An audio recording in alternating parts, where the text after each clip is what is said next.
On a mythical stretch of highway in West Louisiana, barreling straight to New Orleans, sprawls the Acadian refuge known as Cajun country, where wafts of porks and visions of tasso, boudin, and cracklins dancing on your dashboard as you ease back into your seat. But unlike that mushroom trip you took at Coachella, these visions don't leave you with paranoia of porta potties and bright colors. That vat of pork fat on the side of the road is God talking, man. And he's talking to you. Today, we're going to look at that quintessential Cajun road snack and boucherie staple, cracklins, or croutons. Is this simple snack the ultimate expression of Cajun cuisine? In Chasing the Gator, Chef Isaac Toups makes a strong case for it. Let's check out his recipe and see if he's right. So Chef Toups is the chef owner of Toups Meadery in New Orleans, Louisiana, and the author of Chasing the Gator, the book we're going to go over today. So Toups Meadery is just one of my favorite restaurants of all time. Chef Toups has found himself in the ranks of chefs like Donald Link and the late Paul Prudhomme of bringing Cajun food to the masses. He even has a little Justin Wilson thrown in there. I'm glad for you to see me, I guarantee. Chef Toups' cookbook is one of the best resources I've come across for Cajun cooking and technique. The Cracklin recipe we're going to do today is just the perfect reverential nod at West Louisiana and Cajun country. So Chef Isaac's quick to point out though that Cajun cooking's way more of a mentality than an actual canon. So what does he mean by this? Well, to find that out, we're going to need to know the difference between Cajun and Creole cooking. Cracklins are 100% Cajun, not Creole. If you go to New Orleans looking for cracklins that aren't at Toups Meadery or Donald Link's Cajun Butcher, you're gonna have a bad time. Well, sweet mother of God, what's the difference then? Well, Cajun cuisine was invented by Acadians, or French Canadians, who were exiled to Louisiana from Nova Scotia in the 1700s. Cajuns didn't end up in New Orleans, but instead about 2 hours west in swamp country. Because of this, Cajun cuisine was born out of necessity. It is from the land, which means lots of meat, game, produce, and rice. The level of sophistication about food and cooking here is kind of awesome and shaming at the same time. The Creole cuisine of New Orleans, however, is considered more refined due to the access of more expensive ingredients like cream, butter, and seafood. Since New Orleans is a port city, Creole cuisine was born from broader influences as well, with a large focus on French, Spanish, African, and Caribbean cultures. Over time, of course, both cuisines would influence each other and kind of meld together, have all their influences, but both were born separated. Something both cuisines have in common, though, is traditional French technique. Creole is more refined and straightforward due to New Orleans dining culture at the time. But you have to remember that Cajuns are French Canadians. Both use roux, mother sauces, and a version of mirepoix called Trinity that substitutes carrots with bell pepper since it was more widely available at the time. I like to think of Creole French technique as just a little bit more flashy, while Cajun cuisine is just quietly confident. In a cosmic way, Toups has taken influence from modern French Canadians, the same group that became Cajuns. This book reminds me so much of Billet de Cochon by Martin Picard, a celebrated chef in Montreal. Toups and Picard share a passion for grandiose spreads, nose-to-tail ethics, and a deep love of their place.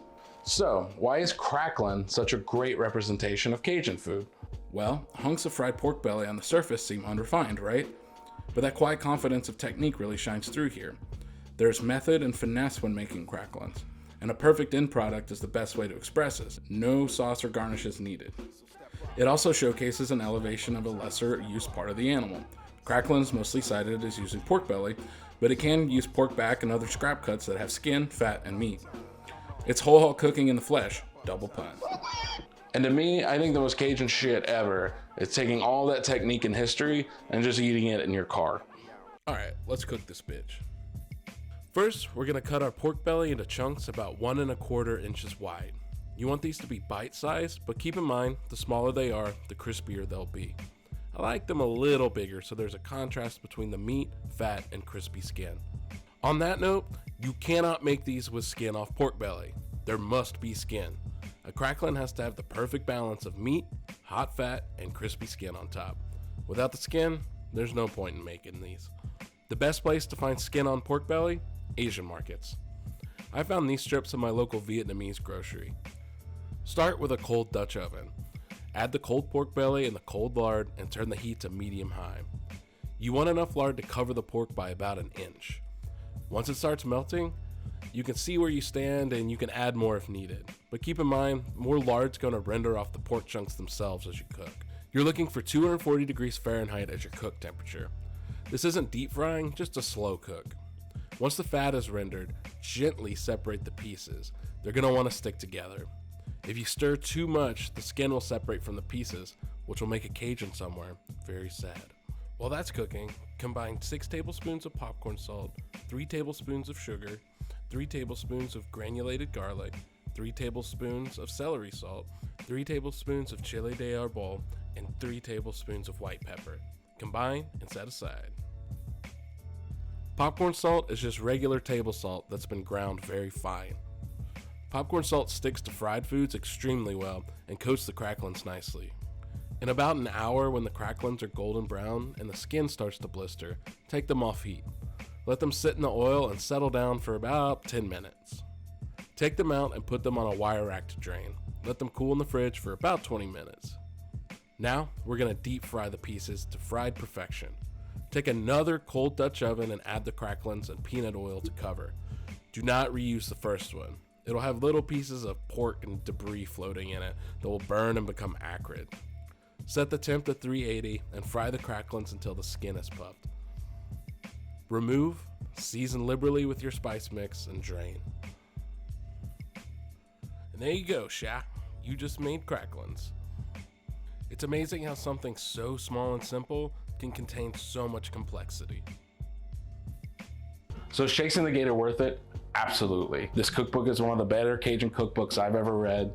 It has so many great foundational Cajun recipes in it that could really get you started to really understand the culture. Chef Isaac has a great way of getting its foundational cooking and playing with it and making it different and putting his own spin on it. But I think it's really foundational great cooking because he's using the history and the culture and the knowledge of Cajun food to then play with it. I think messing with food and doing all that stuff for its own sake isn't necessarily great cooking.